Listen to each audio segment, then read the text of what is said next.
Welcome back to Black Swan Outdoors. Today we're going to talk about accessory items for your Guerilla communication setup. In a previous video we talked about kind of the my system setup, some of the comms gear that I can carry with me out in the field. Today is just kind of these other accessory or administrative items that might help an individual out in the field. Now, by no means is this an exhaustive video with everything, nor does this mean that you have to carry all of these things. Just want to highlight a few pieces of tools that I think are important to consider to have with you in the field. So aside from the radio, you're going to want to have a cell phone. There are many different applications and computing capabilities you can do with your phone. We've talked in other videos about online and offline mapping, GPS, all sorts of things you can do, APRS, ATAC, lots and lots of different functions with your phone.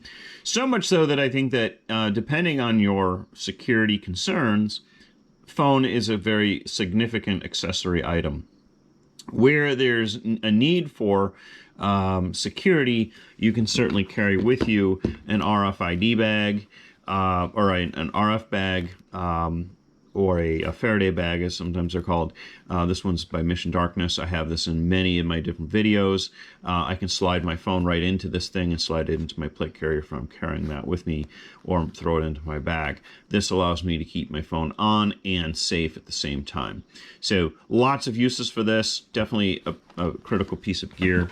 But if I'm running a phone, obviously then I can be running an SDR, and gives me some signals capability, SIGINT or signals intelligence capability, well beyond that of what I can do with the simple Baofeng radio or the other radio, other handheld radios that I might be carrying with me. So certainly SDR is an accessory item that I think is really important. If you're carrying an SDR, I would suggest, especially if you don't have pre-programmed frequencies in your phone, I like to just go to Radio Reference and print off a series of, or the used frequencies in the area. So I have this, I kind of think about this as kind of like a sort of a frequency map of the area. It kind of gives me the identification of who is talking on what and where. So hospitals, police and fire, municipality use of radios, security for things like hotels and casinos, all sorts of different types of radio usage. I think this is well worth having with you in the field. I just put this in contact paper to protect it. Along with that, in terms of paperwork, I think what's really important to have is also your comms card. You can make up your own card. You can put this information in a notebook. I have these printable pocket cards you can print off the website. Again, I just put it in contact paper. And the reason why I did that is I can just take a regular pencil and put in my frequencies. I can put in pro words, whatever I want on here, and then easily erase that. Otherwise, I can print it off on paper, and then you can, it's a small enough piece of paper that if you needed to destroy this, you can burn it quickly. You can even eat it if necessary, if you don't want this to get into the wrong hands. So certainly you want a comms card, definitely recommended. More than that is the signals operation instruction. Again, this is another document you can print off. This one's a very complete document. It's essentially a plan for the usage of your radios in the field. This gives you all sorts of different types of important information that you might need with you, and I've done videos on this before, so I won't go into too much detail. Alongside that, then, of course, is your regular notebook, just a Write in the Rain notebook. I definitely like a pencil, pens, marker, so that you can write on the notebook, as well as a paper map. Paper maps are super important if you're going to be doing offline navigation. You're not going to be using your cell phone. You're going to want to have some kind of paper map. I definitely recommend topographical maps. This gives you an idea of the topography area, so you can understand where you can communicate in and out of. You can terrain mask, knowing where antennas are, positions of people, individuals, things like that. All sorts of information you can record on a map as well as receive from the map. So I definitely think having a paper map is super handy. You can, of course, use offline mapping as well, but at least a backup emergency map too doesn't really take up much space or weight. Along with mapping and navigation, a GPS, super handy to have. Putting in locations, getting your coordinates. Also, you can get this, you can use your phone as a simple GPS. Many more sophisticated GPSs have downloadable maps that you can have on there already too. So that's another idea, another thought. If you are running paper maps, even if you're not, I definitely recommend having a basic compass. So either a base plate compass like this, or a Sun2 Clipper, very simple compass. The reason why you want a compass is that you can, if you're using directional antennas, you want to be able to direct your antennas to a particular area. And then also for plotting courses and all the other kind of navigation stuff. But sometimes just having cardinal directions, north, south, east, west, very quickly with a simple compass makes things a lot easier. If you are needing to signal in your PACE plan with any type of emergency signals, having a mirror. I really like this stainless steel version of a signal mirror. This is just your regular polycarbonate, larger, a little thicker, but you can pick this up at any camping store. Mirrors are awesome, in particular in urban environments for signaling. Very important, I think a very important part of your communications plan. Another signaling device is a panel. You can use many different things you can cut down. This one's pre-made. It's just a cut down panel that has camo on the back, blaze on the front. You can use this for lots of different types of signaling. I talk a lot about how to use this type of panel in the book, Guerilla Communications, which is coming out shortly, which I should have mentioned earlier. All of these accessory items and the usage of these items, I go into more detail in the book. Another option for signaling, very important and often overlooked, is a whistle.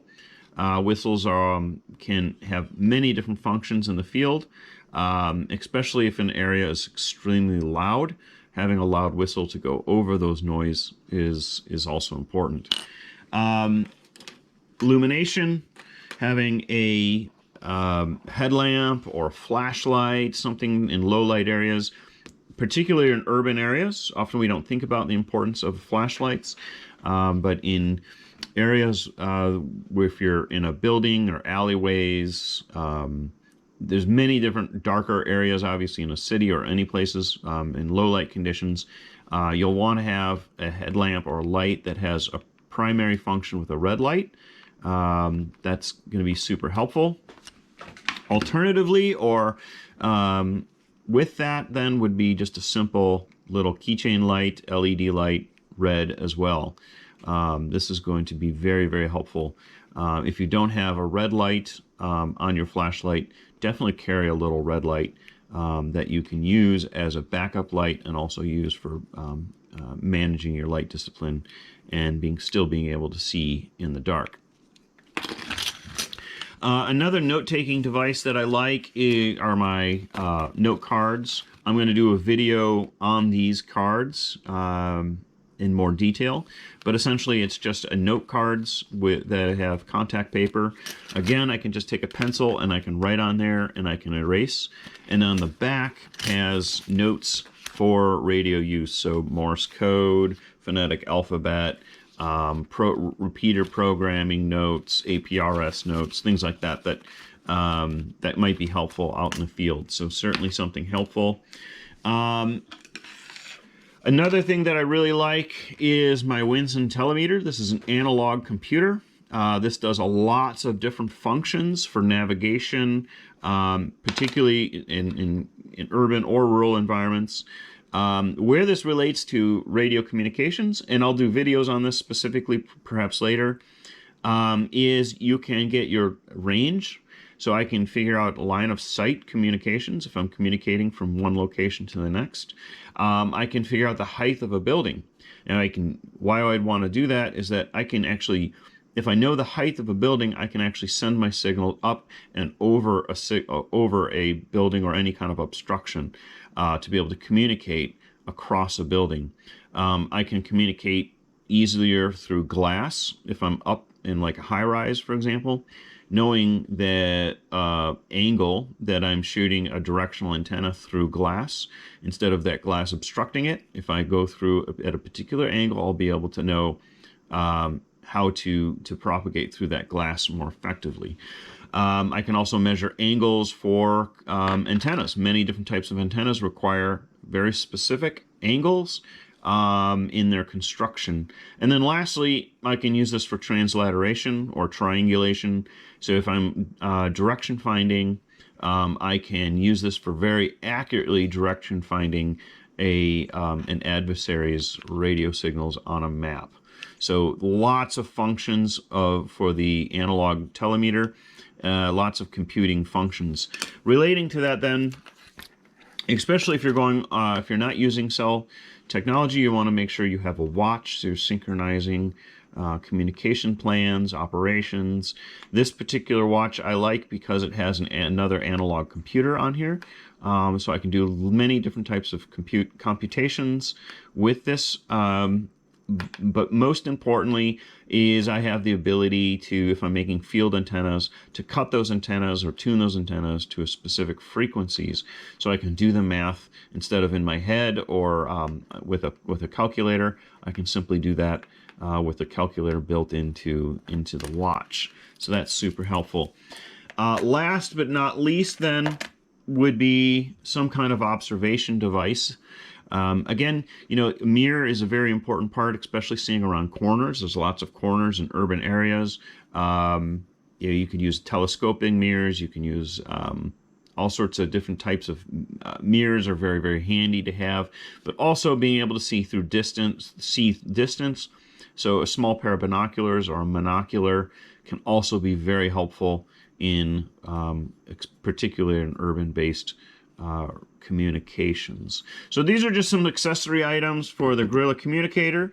If you like this video, like and subscribe, and I have more details on these items and usage of these items in our upcoming book, Guerilla Communications, an urban field guide to guerrilla communications, conflict communications,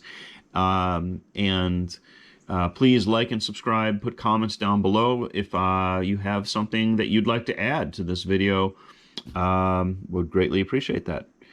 Thanks, and more videos to come soon.